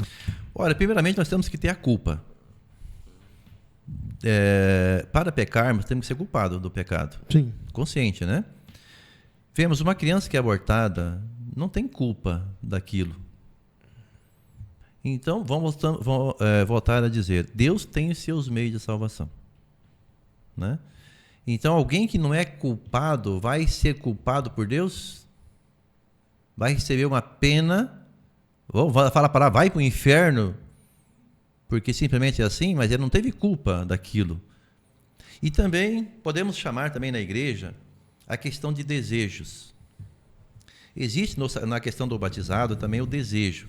Os pais tinham o desejo de batizar aquela criança. Mas foi abortada. Um aborto natural, assim. Né? Aborto natural. Mas foi abortada realmente, sim, porque quiseram. Mas, vamos lá então. Se ela nascesse, ela ia ser batizada? Tinha intenção de batizar? Tinha. Pode ser que sim. Mas vamos voltar na questão da culpa. A criança não teve culpa. Como é que ela pode ir para o inferno sem ter culpa? A gente não nasce santo, a gente se torna santo. Até uma vez o Papa Francisco falou que Nossa Senhora não nasceu santa, ela se tornou santa, né? Porque ninguém nasce santo exatamente. Ela nasceu pura, sim, mas ela foi se tornando santa, né? Conscientemente. Como também o mal, né? Então a pessoa tem sua liberdade de escolha. Uma criança que é abortada não teve liberdade nenhuma de escolha. Então nós cremos que Deus tem seu meio de salvação. Mas falando da questão de batismo de desejo, há uma criança que foi abortada espontaneamente. O pai e a mãe tinham o desejo de batizar, né? Então, assim, Deus tem seus caminhos. Temos também a questão, falar do batismo de sangue. Também é chamado batismo de sangue. O que é? O sangue normalmente são para os mártires. A pessoa que morre pela fé. Então, vamos dizer, há um não batizado que defendeu a fé católica e morreu, é considerado batismo de sangue. Eu vou falar aqui de um fato, já contei isso, né? Na Índia, na China, normalmente lá a fé cristã é muito reprimida lá, né? Sim. Não tem a fé cristã, não é muito bem vista lá. Então, normalmente, não sei lá, é certo, mas os chineses não... Acho que quase todos não têm fé, né, em Cristo em si, né? Porque nem é uma religião lá muito bem-vinda lá na China. Então, falando dos chineses em si, a princípio não são cristãos, muitos deles, né? Claro, tem a igreja católica e os cristãos, mas é muito reduzido lá dentro. Então, eu vi uma situação verídica, né? Numa reportagem de uma moça, uma jovem que acabou entrando num lago lá na China e estava se afogando. E ela gritava pedindo socorro. Falando da questão aqui de salvação, né? Sim. Porque se você der a vida por alguém, né? Não existe maior amor do que aquele que dá a vida por outra pessoa, como falando de Jesus. Então, o ato de dar a vida, arriscar a vida por alguém, é um ato de amor muito grande, né? Então, existe muita bondade dentro dessa pessoa. Então, tinha uma moça, né, que entrou no lago e acabou passando dificuldade, estava se afogando. E ela gritava por socorro. E ali por perto tinha um jovem que estava ali fazendo turismo, passeando por ali, escutou. Um jovem chinês escutou o serviço de socorro e foi lá. E ele não pensou 2 vezes, ele entrou no lago para salvar a moça, ele salvou a moça. E ele morreu afogado. Então, nesse ato de salvar essa pessoa, ele deu a vida por outra. Vamos dizer que esse jovem não tinha fé cristã, não era batizado. Ele foi para o inferno ou foi para o céu? Eu acredito que foi para o céu. E acho até que foi direto, nem passou pelo purgatório. Porque ele realizou um ato de amor muito grande. Talvez se passasse um católico ali convicto, ele não entrava na água para salvar. Né? Vamos voltar lá agora, numa passagem bíblica, onde Jesus fala de alguém que estava na beira da estrada, né, que foi pego por assaltantes, e passou um, dizia que ela tinha fé, passou outro que dizia que tinha fé. Onde ela? Passou 2 católicos, passou um evangélico e passou um católico e não fizeram nada para a pessoa. Mas passou um outro que não tinha fé, que era considerado excluído. Esse socorreu aquele. Curou as suas feridas com vinho, derramou óleo e vinho nas suas feridas, levou para um hotel, né? Cuidou dele e ainda deixou um dinheiro lá para o dono do hotel. Cuide bem dele aqui. Quando eu voltar, eu pago os outros custos que ele deixou. Quem que fez a vontade de Deus? Então, Deus tem os seus caminhos de salvação que nós não sabemos. Né? Nós temos que fazer os sacramentos, nós somos católicos, mas Deus tem seus caminhos. Né? É muito interessante isso. João Paulo II trouxe essa vertente muito forte, né, padre? Quando você vê São Maximiliano, você vê Chiara, você vê Santa Jeane, você vai ver santos que deram a sua vida pelo próximo. Sim, tiveram a sua fé proclamada, vivenciaram ela, mas é sempre nesse martírio de entrega, né? Sim. Nesse sacrifício de amor. Um ato, né? De amor, né? É um ato de amor. Porque São Maximiliano ele tinha toda uma devoção mariana maravilhosa, mas ele se entregou no lugar de um judeu. Ele já era assim, vivia uma santidade muito grande, o São Maximiliano, né? E depois, na entrega da vida dele pelo judeu, sacramentou. Né? Sacramentou isso. Foi, que nem disse brincadeira, assim, foi pro céu de estilingue, né? Foi mais rápido. Foi mais rápido pro céu, né? Padre, a nossa igreja é muito rica, né? No sentido litúrgico, né? No sentido salvífico, no sentido completo dela, né? Eu vejo Chesterton fala, né? Ele tentou combatê-la, acabou se tornando parte dela, né? Eu vejo que a Igreja Católica ela tem uma riqueza imensa. O que o senhor acha, padre, que falta hoje para nós católicos? E eu vou fazer uma pergunta, padre, pertinente, e o senhor... Eu queria que o senhor não me botem em apuros, né? Estamos num momento de muita bênção para o movimento do acampamento. No sentido que o acampamento ele começa a se tornar um corpo mais observado pela igreja. Né? Se torna um mover muito mais observado pelos padres, pelos bispos. Há um desejo de que esse movimento crie força, crie raiz e tenha uma identidade católica mais clara. É muito bonito ver que é uma preocupação dos nossos bispos hoje esse movimento. Tendo essa preocupação, nós vemos também que ele começa a ter um crescimento e ele começa a trazer o leigo para dentro da igreja por vários benefícios. Mas nós também vemos do mesmo jeito uma entrada muito rápida, né? Nós vemos também uma saída muito grande. Eu estou há 20 anos no acampamento, padre, né? Eu estou vendo sítios se encerrarem. E estou vendo também novas comunidades brigarem por sítio, né? E para mim, eu falei isso até na última pregação que eu tive, falei assim, sítio se fecha e a única coisa que se mantém é o Cristo e o amor que a gente aprende. Então é a fé na igreja. O sítio vai terminar, o acampamento é feito para acabar. Né? A gente faz uma vez só. Então o acampamento ele tem esse processo. Mas o que ele não pode acabar é aquilo que nós experimentamos e aprendemos. Olhando hoje a perspectiva do acampamento, mas em todas as outras coisas, o que o senhor acha que falta para nós católicos, padre, para criarmos uma fé mais sólida? Sabe? O senhor como sacerdote, o senhor como atendendo cada confissão, o senhor dando direção espiritual. Voltando àquela palavra decisão. Você tem que tomar uma decisão convicta, é católico, né? Porque a gente fala de conversão. Tem muitas pessoas que dizem convertido, mas não vive a fé da igreja. Não vive a fé convicta da igreja. É conversão do jeito dele, não do jeito da igreja. Não é coerente, né? Não é coerente, porque se for do jeito da igreja, é cruz. Jesus diz, quem quiser ser meu discípulo, tome a sua cruz a cada dia e me siga. Nós não queremos cruz. Até que na igreja a gente fala pouco de cruz, fala pouco de inferno. Não, a gente quer ser mais light. Até os martírios mesmo, né? É. O sofrimento dos santos, né? Exatamente. Se a gente for, por isso eu falo, se a gente for ler, precisamos ler a vida dos santos. Como é que foi a vida deles? Se a gente ler a vida dos santos, a gente quase desanima de tudo. Porque o que eles viveram, claro que nem todo mundo precisa ser santo da forma que eles foram. O Ricardo Zacuti, né? Não fez tanto, mas ele viveu uma fé, um amor tão grande. Sim, não fez tanto, porque são iguais, mas em diferença com o sacrifício físico em si, né? Mas se você lê a vida dos santos, a gente lê com profundidade, tem vezes que a gente diz, ainda fé, não vou chegar para o céu nunca desse jeito, né? Então é convicção e é decisão realmente de seguir em frente e carregar a cruz de Cristo, né? Então eu falo para você, é decisão. Católico, para ter fé em Deus, tem que ter decisão. É isso que eu vou seguir, é isso que eu vou fazer, né? Falando de acampamento, nós temos que ter uma consciência assim. Posso até ser polêmico aqui, mas o acampamento não foi criado pela igreja. Não sei se o Papa conhece acampamento, né? Não é da Santa Sé, não é criado pela igreja. O acampamento foi criado por pessoas, né? E é um meio de evangelizar. Então a igreja tem meios para evangelizar, pregar o evangelho. São meios que são usados para ajudar a pessoa na fé. O acampamento é um desses meios, né? Que as igrejas locais, as dioceses, estão acolhendo, né? E estão criando diretrizes, normas, porque precisa disso daí. Orientações, não pode deixar avulso, não pode deixar à vontade do povo. Não, a igreja tem que criar normas, a igreja tem que tomar conta.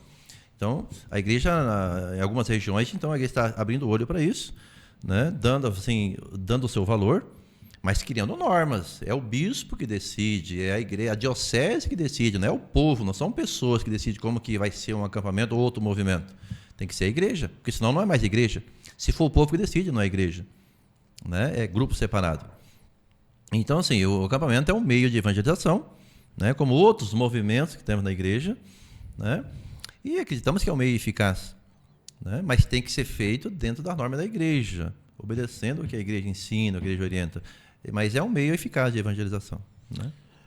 Mas o que o senhor falou é a mais pura verdade. Existe uma decisão. Eu discuto muito isso com campistas, alguns se magoam comigo, mas eu também não estou tendo tempo de poder me restituir, me agradar ou restituir todo mundo, então eu estou dando pouca atenção. O acampamento, se ele não voltar, como todos os momentos, se eles não voltarem para o sacrifício do altar, para a Santa Missa, não está tendo sentido, padre. É uma motivação. Temos que cuidar, assim, de viver só momentos. É legal aquele momento do acampamento? É legal. Mas ali é só um momento. A igreja não é aquilo ali, né? A igreja se vive aqui na paróquia. Se você quer viver só de acampamento, está errado, não é conversão, né? Se na tua igreja você só faz alguma coisa dentro da igreja, dentro da tua paróquia, porque é motivação do acampamento, não é conversão isso. Está totalmente errado. O acampamento tem que te ajudar, como outros movimentos, né? E outras formas de evangelização, tem que te trazer para a vivência dentro da paróquia que você vai ser salvo. Dentro da sua paróquia você vai ser salvo, não é dentro do acampamento. É dentro da paróquia. O acampamento vai te dar um caminho. Mas se você não viver dentro da paróquia, a tua fé não vai ser salva. É dentro da paróquia que você vai ser salvo ali, né? Ajudando a tua igreja, tá sempre viva, a tua paróquia, falando de igreja, a paróquia, né? Estando viva, atuante, né? Sendo um católico ali convicto, ajudando naquilo que precisa dentro da igreja. Convivendo, né? Com o próximo. Convivendo com o próximo. Né, ajudando outras pessoas a se converter, ajudando na liturgia da igreja, ajudando, né, com os pobres, ajudando com os outros sacramentos, os outros movimentos, os outros pastorais que nós temos dentro da igreja, né, aí sim, se te ajudou, é uma conversão. Agora, que viver só de acampamento, isso não é conversão. É overdose, padre. É overdose daí. Eu Só falo serve isso- para ele aquele momento ali. Ali ele está bem. Quando não está ali, não está bem. Então não é conversão ainda plena, né? Eu falei, isso é uma overdose. Você tá usando isso, tô mal, eu vou dar uma. Antigamente eu vou dar uma fumada, vou beber, vou dar uma acampada. E você vai fazendo o acampamento. Aí chega uma hora que perde o sentido. Aí você acha que é Deus que não te quer mais. Aí você exatamente. acha que é como. Não. Sim, e a hora que esse movimento acabar? Porque assim, movimentos, eles vêm e voltam. Né? Surgem outros. Ué, Então o acampamento, a tendência dele é acabar um dia. Né? Vai surgir outras formas de evangelização, como está surgindo. E daí? Vive só de acampamento? Quando ele acabar? Porque a tendência, é normal isso acabar. Padre, os jesuítas, padre, a maior ordem da igreja foi o maior movimento humano. O dia que eu fui estudar, estava estudando um conceito antropológico, eles falando sobre a maior influência do mundo. Nada no mundo teve mais influência que os jesuítas. Os jesuítas, eles estavam no meio dos mendigos e estavam sentados em tronos. O mover dos jesuítas ali foi algo tão assustador, Francisco, que era uma cultura estabelecida que nós vivemos até hoje. Padre, o último jesuíta que eu vi morreu esses dias, que nós chamávamos de Papa Francisco. Nós estamos falando de um movimento que entre 1000 e 1500 transformou o mundo praticamente. Rapaz, Está terminando, né? Terminando, padre. Agora um movimento nosso, assim, sabe, eu vejo o pessoal com uma idolatria tão grande. E vou usar essa palavra, se também não quiserem me chamar, também eu tenho mais coisas para fazer. Vive uma idolatria tão grande ao movimento, criando tantas regras, criando tanto fardo. E regras, padre, não é regras disciplinar, não, ó, cuidado com isso, orienta com isso, trata. Não. Regras humanas e às vezes até diabólicas, porque divide. Segundo eu, né? Segundo eu. O ego, né? Só vai pro céu quem fizer o acampamento. Já vi essa expressão, né? Ué, mas daí quem participa da missa não vai para o céu? Não é a missa que manda para o céu? É o sacramento ou é o acampamento que manda para o céu? Né?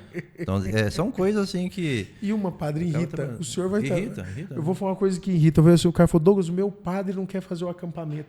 Eu falei, meu irmão, sabe quando seu padre vai querer fazer o acampamento? Ele falou, quando ele olhar para você e ver que um testemunho é real. Exatamente. Sabe quando seu marido, sua esposa, seu senhor vai querer fazer o acampamento? Quando olhar para você, quando falar, rapaz, mudou. Porque se nós acharmos isso, as outras pastorais de movimento não serve para nada. Pastoral da sobriedade, né, padre? Exatamente, pastoral da sobriedade. Paz. Né? Eu sou apaixonado pela pastoral da sobriedade, padre. Quando eu saí do meu acampamento, eu fui direcionado para ela. E nós padres, assim, eu vou te cortando aqui. Não tem problema não, padre. Nós padres, o padre não pode ter movimento, não pode ter pastoral. O padre é para todas. Dentro da paróquia, nós temos aqui mais de 35 pastorais de movimentos. Eu não sou de uma, eu sou de todas. Eu tenho que estar olhando para todas. Eu não posso dar minha atenção só para o acampamento. Não posso dar minha atenção só para a pastoral familiar, ou só para a renovação. É para todos tem que dar atenção. Né? Então o padre não tem um movimento e não tem uma pastoral. Ele tem que dar atenção para todas. Tem que ter uma igreja, né, padre? É a igreja. É para a igreja, atenção para a igreja, né? E se o padre escambar e deixar um movimento querer dominar, ele acaba dominando a paróquia. E isso não é igreja. Isso não é igreja. Né? Então quem faz o acampamento, deve estar seguindo. O acampamento ajudou ele ou ela a se encontrar com Deus, então agora ele vai exercitar esse encontro com Deus dentro da paróquia. A vivência na paróquia, não vivência só. Tem que esperar outro acampamento para viver minha fé, não. Tem que viver a fé dentro da paróquia. Se não for assim, está errado. Né? Mas o acampamento é uma forma muito boa, né? Muito bonita assim, de ajudar as pessoas, né? Mas tem que ter consciência que se vive dentro da igreja. Padre, o senhor falou algo muito interessante, né? Viver a cada acampamento um momento, né? E não é... Padre, o dia que a gente conseguir aprofundar sobre o que é Eucaristia na nossa vida, o dia que a gente aprofundar o que é a convivência com o irmão, o que a gente aprofundar... Eu já vi uns falar que é mais importante o acampamento que a missa? Não, padre, pode mandar matar. Não, isso é brincadeira, pode mandar matar. Imagina um católico em sã consciência olhar para alguém e falar isso. Um campista desse, padre, eu posso pegar ele, amarrar e jogar dentro do rio. Ele vai ser melhor do que uma pedra. Rapaz, então tem que tomar cuidado com isso, né? Padre, como dizer que a pastoral familiar, outra pastoral também é mais importante do que a missa? Não. Padre, uma coisa que eu me preocupo, e eu acho que esse tem que ser a nossa missão como pós-acampamento. É muito legal a gente abrir isso, padre. E perdão se eu puxei esse assunto, e eu sou polêmico nisso, eu acabo jogando o senhor junto, né? Eu acho assim, se a gente, como católicos, e como campista, vamos usar esse termo, como campista, a gente não entender que o acampamento é um mover para a igreja, E não a igreja para o Não, acampamento. é uma ajuda para estar inserido com fé dentro da igreja. E é algo com tempo determinado.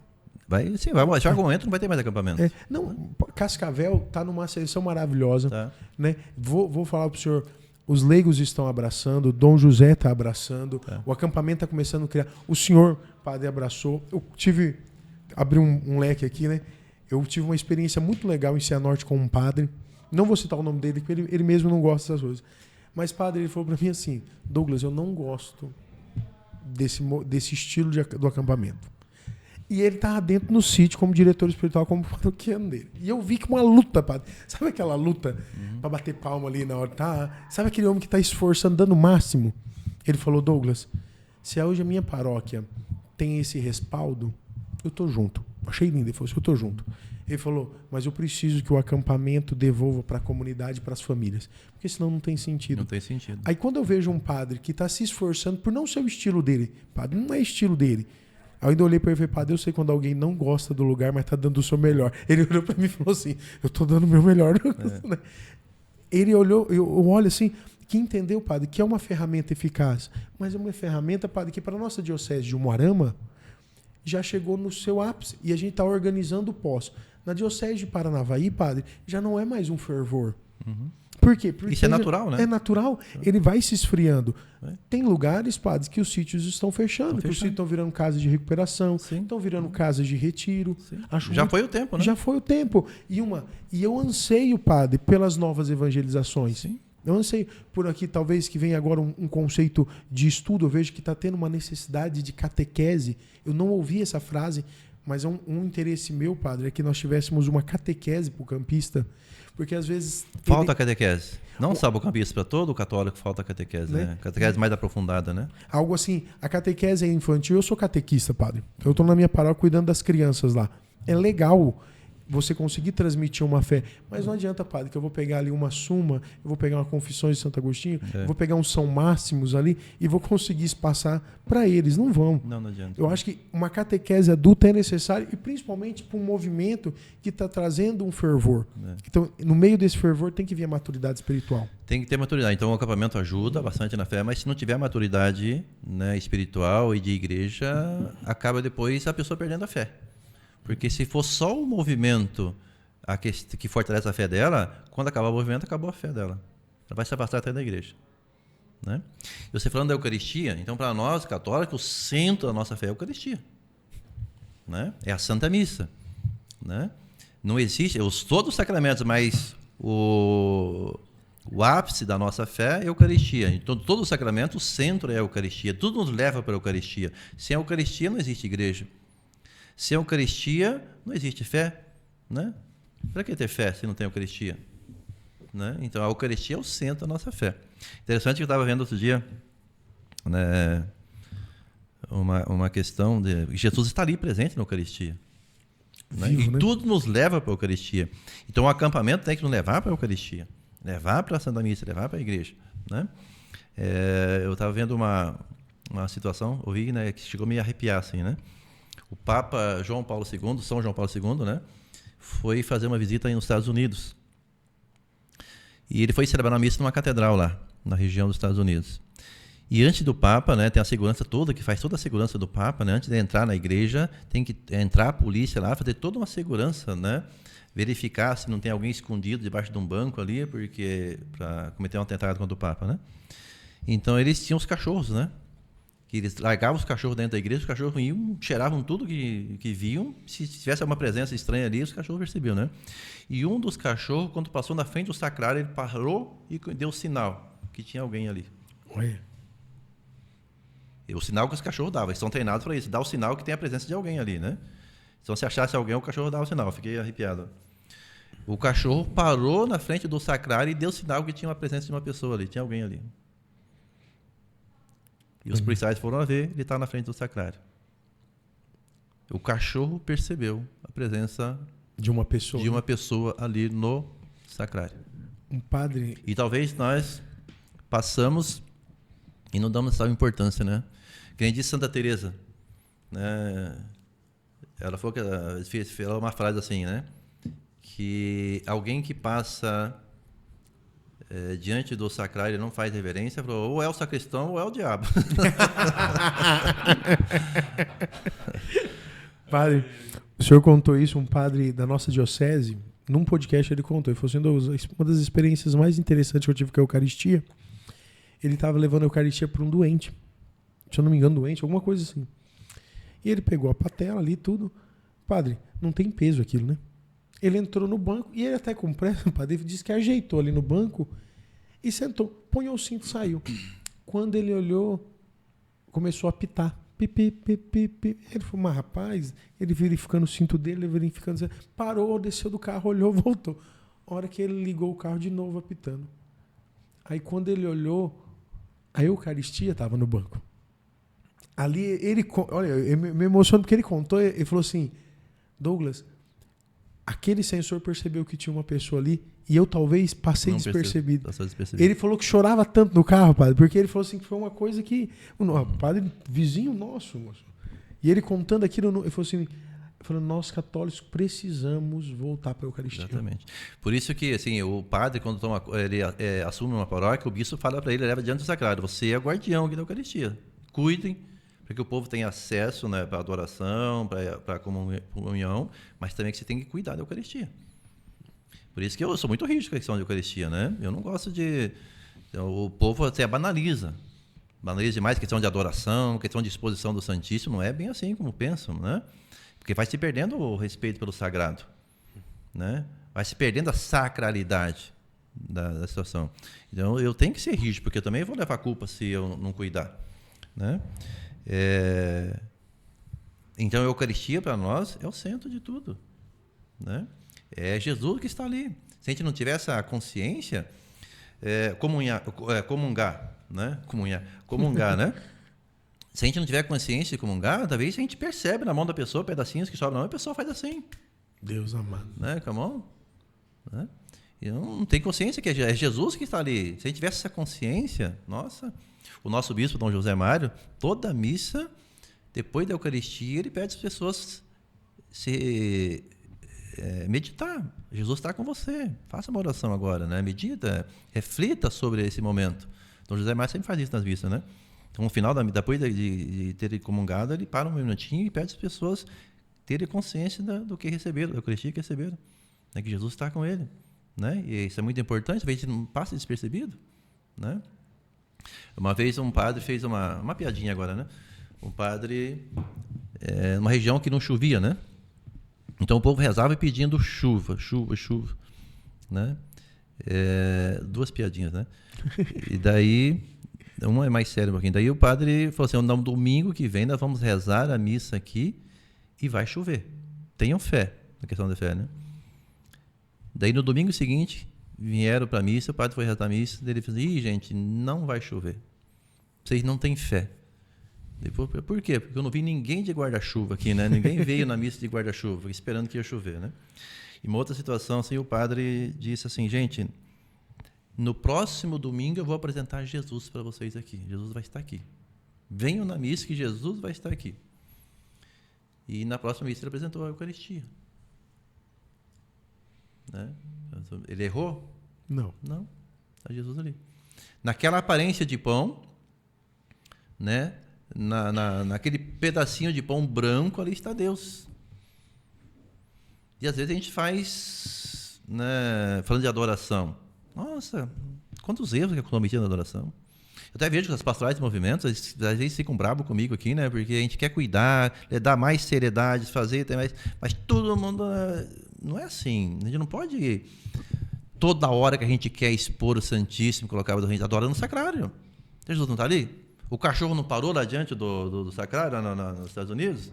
E às vezes a gente quer expor, porque sei lá o que acontece também, se for ensinado assim, né? Mas a gente tem que ter muito cuidado. Eu penso assim, eu prefiro adorar Jesus lá no sacrário, sem tirar ele, porque tem que toda uma reverência para tirar ele do sacrário e colocar no ostensório e adoração. Pode ser que nesse momento eu cometa um sacrilégio, derruba ele no chão, né? E faça uma adoração sem necessidade. Então, se eu adorar ele no sacrário, que é a mesma coisa,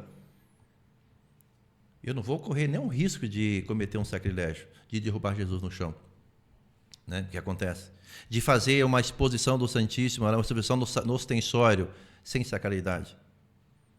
Então, não corro esse risco. Eu prefiro, muitas vezes, então, não expor o Santíssimo, porque eu não corro todo esse risco. Mas a igreja pede. A paróquia expõe o Santíssimo uma vez ou outra para os fiéis terem um momento para adorar. Mas o padre vai lá e expõe, né, com seu cuidado. Claro, se não tiver, o ministro pode fazer. Tem aquele momento para a comunidade. E às vezes o povo, muitos não vêm naquele momento ali. Querem fazer um momento particular sozinho. Não é bem assim que funcionam as coisas, né? São Pedro de Julião, né? O padre vai conhecer. É o santo, um dos maiores defensores da Eucaristia, São Pedro de Julião. Ele fala assim: Cristo se esconde em vestes eucarísticas para que não sentirmos medo. Ele se esconde na aparência de pão e de vinho, né? É lindo isso. Aí ele fala assim: é um sofrimento, ele fala assim, é uma fragilidade do Todo-Poderoso para que os frágeis tenham coragem de aproximar dele. Deus se faz frágil na Eucaristia. Você tá doido? Refém, padre? Se refém, estão refém da gente. Se a gente derrubar no chão e pisar em cima, eles estão em cima de Deus. Minha menina As formigas, diz um padre, as formigas podem comer Jesus no chão se deixar ele no chão. Minha menina tem 12 anos, ela começou, né, como tá na comunhão. Eu falei, meu Deus, o ser mais poderoso da Terra está na mão de uma menina de 12 anos. Exatamente. Quando você pensa nisso, vai te dando até um calafrio. Você fala, meu Deus, quanta misericórdia e entrega, né? E a gente tem que tomar muito cuidado, né? Porque é Deus que está ali, né? E se um dia vamos responder, né? Uma vez, uma pessoa me chamou em casa. Estava visitando um doente, assim, né? Tava até eu, o padre, que ainda não era padre, né? O padre hoje, o padre Eucássio. Tava numa casa, numa família visitando um doente. O vizinho chamou lá, nós para ir na casa dela, né? Chamou eu e o padre Eucássio para ir lá. Eu quero mostrar uma coisa para vocês. Daí, vamos lá, ver o que ela quer, será, né? Abriu um paninho lá dentro, uma hóstia dentro daquele pano lá. Né? Uma partícula lá. Eu falei, o que é isso? Ela falou, padre, essa hóstia está comigo aqui há 10 anos. Enrolada naquele pano. Eu guardei ela aqui. Eu falei, por quê? Porque eles foram comungar lá para a tua região lá. Não sei se foi Moarama, não lembro mais a cidade lá. Foram lá passear e foram numa missa. Ela tem uma filha deficiente. A filha pegou, foi na fila da comunhão e não comungou a hóstia e jogou fora. E a mãe pegou a hóstia, não sabia o que fazer, guardou ela num paninho. A mãe fez certo. Que zelo. Não, isso que eu ia falar. Que zelo. E não sabia. E levou a hóstia para casa. E ela falou que eu cheguei a falar com alguns padres, mas os padres acharam que não era. Tá doido? Não era verdade, né? E não vieram. Falei, padre, já está comigo aqui há 10 anos. A hóstia estava perfeitinha lá. Eu ia falar. E nós pegamos, né? Levamos para casa e fizemos como a igreja manda, né? Colocar ela num copo de água para derreter, né? E depois se joga no vaso de flor. Porque depois que derreteu, perdeu a essência de pão, não é mais Jesus. Jesus deixa de estar ali. Por isso que quando nós comungamos, Jesus permanece na gente mais ou menos 20 minutos, meia hora, fisicamente. Quando o nosso organismo, ele, fala a palavra, derrete a hóstia, né? No nosso estômago. Quando deixou de ter a aparência, a essência de pão, não é mais Jesus. Jesus também não está mais naquele pedacinho de pão. Então a gente coloca num copo de água, ela vai derretendo, né? E depois a gente joga num vaso de flor, né? E enterra lá, né? Tem uma historinha também de um padre que tinha um senhor que sempre ia na missa só para comungar. Ele ia na missa, na hora da distribuição da Eucaristia, comungava e saía da igreja e ia embora. Daí o padre falou um dia, eu vou pegar esse homem, né? Daí teve um dia que ele falou com os coroinhas, dizendo assim, olha, diga que aquele homem vem comungar aqui, vocês pegam as velas e saem junto com ele da igreja, né? Daí, para dar um choque nele, né? O homem veio, comungou e saiu da igreja. Daí os corinhas foram junto com ele com vela do lado. Daí ele questionou, por que estão levando essas velas comigo? Eles falaram assim, quando ele perguntar, fala, nós estamos acompanhando o Jesus que está com você. Né? Para dar um choque. Então, assim, enquanto a gente comunga, Deus está ali com a gente. O Papa João Paulo II, ele tinha um costume sempre quando acabava uma missa que ele celebrava, ele ficava lá quase meia hora rezando, contemplando Jesus que estava dentro dele, com ele. Quem comungar desse pão está em mim e eu nele. É muito mistério, né? É muito mistério. Padre, deixa eu só abrir mais uma brechinha para falar dos nossos apoiadores. Galera, segue esse pessoal, assiste e manda para eles que você tá chegando até eles por causa do Pode Viver.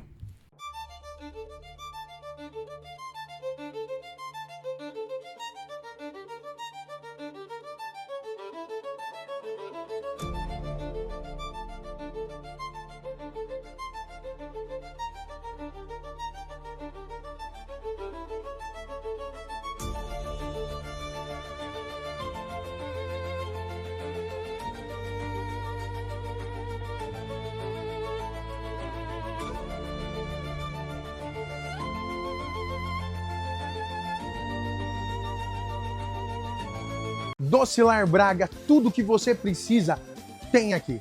Para sua criança, para sua casa, para o seu pet. Pensou em algo, pensou em Docilar Braga. Vem conhecer a loja junto com a gente. Dá uma olhada na nossa linha pet. Mordedor, brinquedo, dosador de ração. Ó aqui, brinquedinho pro seu gato, bebedouro automático. Aqui o seu pet é tratado com carinho. Vamos continuar. Dá uma olhada aqui no setor de doce. Aquele doce caseiro, gostoso, que você é acostumado a comer na infância, tem aqui na Docilar Braga, mas também tem toda a linha de produção para você também fazer seu bolo, seu chocolate, seu ovo da Páscoa. Aqui na Docilar tem de tudo. E para você, amigo tererezeiro, dá uma olhada, erva trotes, mais garrafa, copo, tudo que você precisa para desfrutar do seu tereré com seus amigos, levar para o seu serviço, levar para casa, aonde você for, aqui na Docilar tem de tudo. E se você achou que era só tereré, para, meu amigo, bora matear, kit para chimarrão, bomba maravilhosa, garrafa térmica de todo tipo e, acima de tudo, também erva. Você pensou em tudo? Pensou em Docilar. E você achou que tinha terminado? Terminou não! Na Docilar tem toda essa linha de brinquedo para o menino, para a menina, para qualquer idade. Pensou em tudo? Pensou em Docilar. Docilar. Se você pensou em qualidade e serviço eficiente, você pensa na Box 12 aqui de Palotina. E deixa eu te falar, se você procura serviços na parte de pintura, funilaria, também martelinho de ouro ou reparo básico, ajuste que o seu carro precisa, aqui tem. E se você é do agro, deixa eu te falar, troca de vidro da sua máquina, do seu implemento agrícola. Aqui na Box 12, os caras tá no 12. E eu nem preciso falar que o melhor atendimento, um atendimento personalizado é aqui, Box 12 em Palotina. Peças e serviços esperando por você.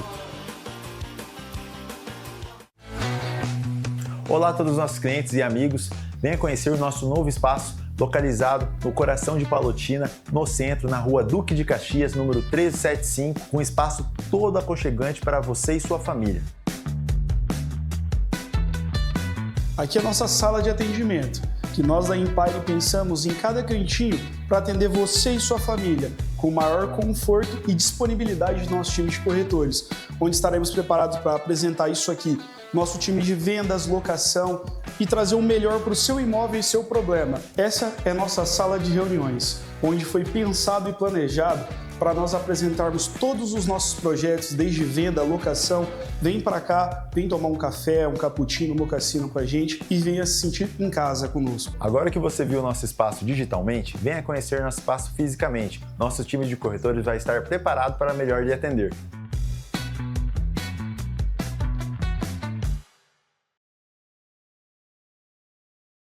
Voltando aqui, você não se inscreveu no canal, não é possível que você ainda não se inscreveu no nosso canal do YouTube, douglasmorais.gg. Lá você vai ter o podcast com todos os nossos convidados, todo mundo que já passou por aqui, muito conteúdo bom, fortalecendo a sua fé.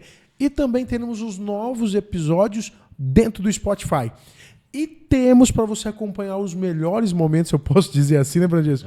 No nosso Instagram. Lá você vai ter informação dos próximos convidados, vai ter corte, vai ter interação e também vai abrir e dar sugestão de quem você quer estar aqui conosco. Interage lá com a gente, né? Compartilha, curte, comenta. Meu Deus, tem cada vídeo polêmico lá. Sim, tem bastante. Briga.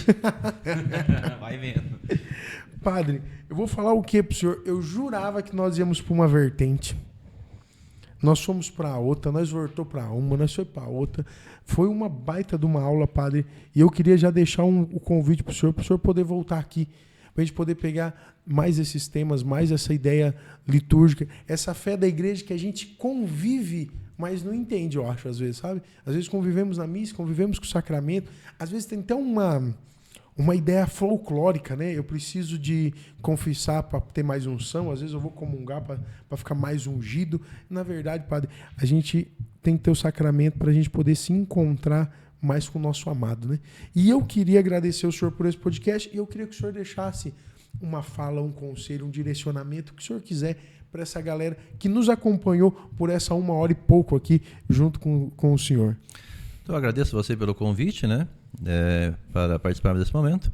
A gente percebe assim que nós precisamos de catequese sobre a nossa fé, né? E a gente estudou um pouquinho mais, eu não sou um teólogo, né? Mas a gente estudou um pouquinho mais, mas tem um pouquinho mais de conhecimento, mas precisamos cada vez mais aprender sobre a nossa fé e sobre a igreja. E falando de conhecimento da Eucaristia, precisamos cada vez mais se aprofundar no conhecimento da Eucaristia, né? O conhecimento da missa, o que é a missa, né? As graças que a missa oferece, a importância de participar da missa. Tem um ditado que diz que uma missa participada aqui vai valer mais do que 1000 rezadas para a alma depois de morto, né? Então, a importância, mesmo que a gente não entenda o rito, e o rito não é para se entender, o rito é para viver. Eu tenho que entender, não entendo, mas não é para você entender. O importante é você estar participando ali, né, com fé e sabendo que a graça está acontecendo, né? Então, a gente tem que conhecer mais sobre a nossa fé. Então, eu falo aqui, deixo um recado para o público, né, que hoje está ouvindo aqui: catequese, busquem conhecimento, né? É muito importante buscar o conhecimento daquilo que a igreja nos oferece, aquilo que a igreja nos ensina sobre a nossa fé. Por falta de fé, muitos se perdem, né? Por falta de conhecimento, muitos se perdem, né, no caminho. Então, falta para nós católicos muito conhecimento. Às vezes, coisas básicas a gente não sabe, coisas pequenas a gente não sabe, né? Mas nós não podemos pecar em algumas coisas. Por exemplo, temos que saber que a Eucaristia é Jesus que está ali. Não é um simples pãozinho. Não é um encontro da comunidade. É o sacrifício de Jesus. O Papa Francisco falava que o Papa Francisco fez uma catequese sobre a missa muito bonita. Se não conhece ainda, procure no YouTube lá, Catequese do Papa Francisco sobre a Santa Missa. Ele fez uma catequese muito importante. Em 2017 ele começou a catequese. Se não me engano, são 32 catequeses. E uma delas ele fala assim, que ir à missa é ir ao Calvário de Cristo. Ele fala, o Papa Francisco. Então ele fala da importância da missa. A gente via no Papa Francisco também a reverência que ele dava quando celebrava uma missa, a importância que ele dava naquele momento ali, né? Então, eu falo para você, o recado que eu dou para você: estude, busque conhecimento sobre a nossa fé. Você vai ver como que a nossa igreja é rica, como essa igreja é importante, é bonita. E o conhecimento fortalece a fé. Padre, muito obrigado. E, padre, para a gente poder encerrar, pode ser que eu queria que o senhor desse a bênção para essa galera, porque eu acho que não tem nenhum jeito melhor de a gente poder terminar esse podcast do que com a bênção. Então, vamos lá, então. Glória ao Pai, ao Filho e ao Espírito Santo, como era no princípio, agora e sempre. Amém. E o Senhor esteja convosco. Ele está no meio de nós. Abençoe-vos Deus Todo-Poderoso, Pai, Filho e Espírito Santo. Amém. Vamos em paz, que o Senhor nos acompanhe. Graças a Deus.